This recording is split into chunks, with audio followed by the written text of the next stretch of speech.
April 4ರಿಂದ 14ರವರೆಗೆ ಉಡುಪಿಯ ಮಹಾತ್ಮ ಗಾಂಧಿ ಕ್ರೀಡಾಂಗಣದಲ್ಲಿ ನಡೆಯಲಿರುವ ಸೇನಾ ನೇಮಕಾತಿ ರ್ಯಾಲಿಯಲ್ಲಿ ಕರಾವಳಿ ಜಿಲ್ಲೆಯ ಅಭ್ಯರ್ಥಿಗಳು ಹೆಚ್ಚಿನ ಸಂಖ್ಯೆಯಲ್ಲಿ ಭಾಗವಹಿಸುವಂತೆ ದಕ್ಷಿಣ ಕನ್ನಡ ಜಿಲ್ಲಾಡಳಿತ ಕರೆ ನೀಡಿದೆ.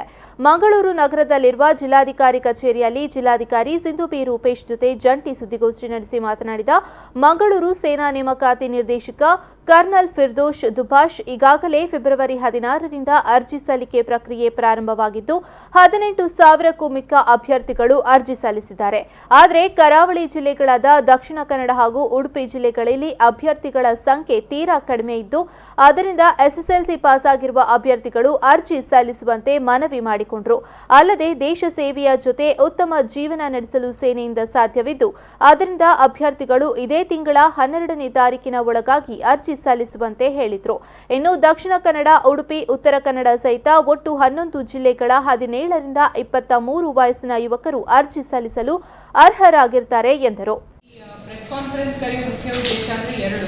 ಒಂದು, ಯಾವ ರೀತಿ ಅಪ್ಲೈ ಮಾಡಬಹುದು ಇದರ ಡೀಟೇಲ್ಸ್ನ ನಾವು ನಮ್ಮ ಕರ್ನಲಿಂದ ಹೇಳ್ತಿದ್ದೀವಿ. ಮತ್ತು ಎರಡನೇದು, ಈಗ ಆಲ್ರೆಡಿ 11 ಜಿಲ್ಲೆಗಳಿಂದ ಇವರ ಝೋನಲ್ಲಿ ಬರೋ 11 ಜಿಲ್ಲೆಗಳಿಂದ 18,000 ರಿಜಿಸ್ಟ್ರೇಷನ್ಸ್ ಆಗಿದೆ.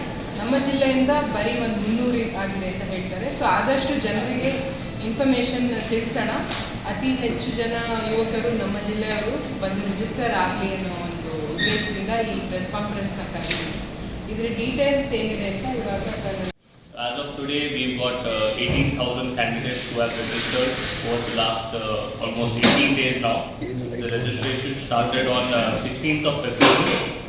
It's almost 18 days and 18,000 have registered.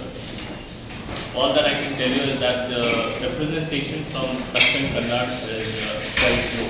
So that is the reason why I specifically came here, so that you all can spread the message around.